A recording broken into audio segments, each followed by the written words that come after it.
Hello friends, आज हम लोग आइबुप्रोफेन के बारे में जानेंगे। क्या है, कैसे काम करता है, कहाँ यूज होता है, क्या सही डोज है।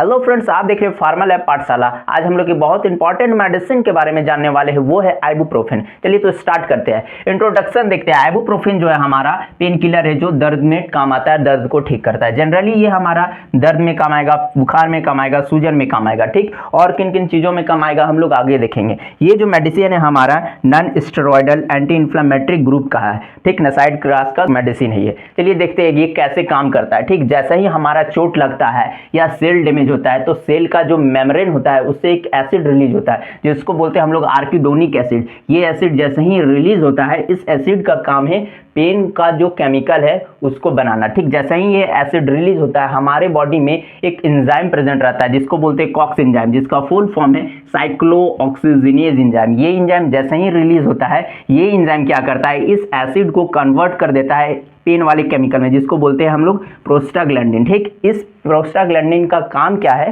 पेन को बढ़ाना, सूजन को बढ़ाना और फीवर को बढ़ाना, ठीक।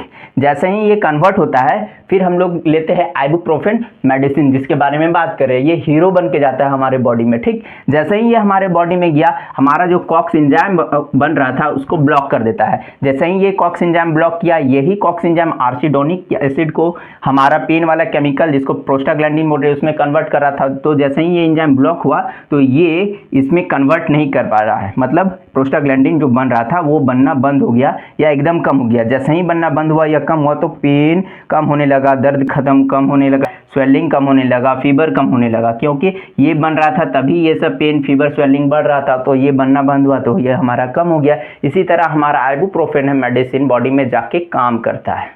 चलिए तो हम लोग थर्ड पॉइंट की ओर बढ़ते हैं। किन किन चीज़ों में यूज़ होगा, यूज़ क्या है। हेडेक, सर दर्द में इसका यूज़ होगा, ठीक। दांत दर्द में यूज़ होगा, बॉडी पेन में यूज़ होगा, पीरियड पेन में यूज़ होगा, बुखार होगा तो भी यूज़ होगा, ठीक। बात करते हैं इसका डोज। ये जो मेडिसिन ले रहे हैं ये इस मेडिसिन का डोज क्या है। एडल्ट डोज की बात करें हम लोग तो 200 से 400 mg पर डोज होना चाहिए। मतलब जो एक टैबलेट खा रहे हैं उसको बोलते हैं पर डोज, ठीक। वो टैबलेट 200 से 400 mg होना चाहिए।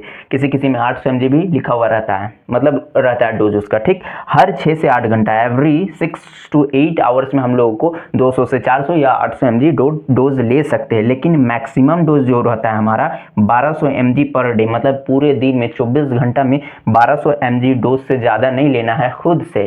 लेकिन 2400 से 3200 mg डोज हम लोग ले सकते हैं, लेकिन डॉक्टर के गाइडेंस के अंडर में, ठीक। खुद से नहीं लेना। खुद से हम लोग 1200 mg तक डोज ले सकते हैं, ठीक। फिर बात करते हैं साइड इफेक्ट। ये जो मेडिसिन हम लोग खा रहे हैं इसका साइड इफेक्ट क्या हो सकता है। साइड इफेक्ट जैसे गैस बन सकता है, एसिडिटी, पेट में दर्द हो सकता है, अल्सर हो सकता है। अगर लंबे समय तक हम लोग यूज़ करेंगे तो चांसेस रहता है, ठीक। फिर किडनी प्रॉब्लम हो सकता है, ठीक। फिर हम लोग बात करते हैं अवॉइड, किन किन चीज़ों से हम लोगों को बचना है, मतलब किन किन पेशेंट को नहीं लेना है, ठीक। जैसे अल्सर हो गया या एसिडिटी जिसको होता है, गैस बनता है, उन पेशेंट को अवॉइड करना है ये मेडिसिन। फिर बात करते हैं किडनी का जो पेशेंट है उसको अवॉइड करना है। फिर प्रेग्नेंट जो वुमेन है उसको अवॉइड करना है। अगर ले भी रहा है तो डॉक्टर के एडवाइस के बाद लिया जाए, ठीक। तो प्रिकॉशंस देखते हैं हम लोग कि किन चीज़ों से बचना है। जैसे कि खाली पेट हम लोगों को नहीं लेना है, ठीक, ये मेडिसिन। फिर हम लोगों को खाने के बाद लेना है, क्या सही है, खाने के बाद लेना चाहिए।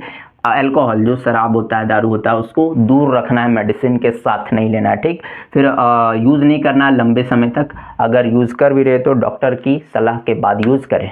फ्रेंड्स, तो ये मेडिसिन आपके नॉलेज के लिए है। अगर आप कोई भी मेडिसिन ले रहे हो तो पहले डॉक्टर का एडवाइस ज़रूरी होता है। आप पहले डॉक्टर से मिले, उसके बाद कोई भी मेडिसिन को यूज़ करें।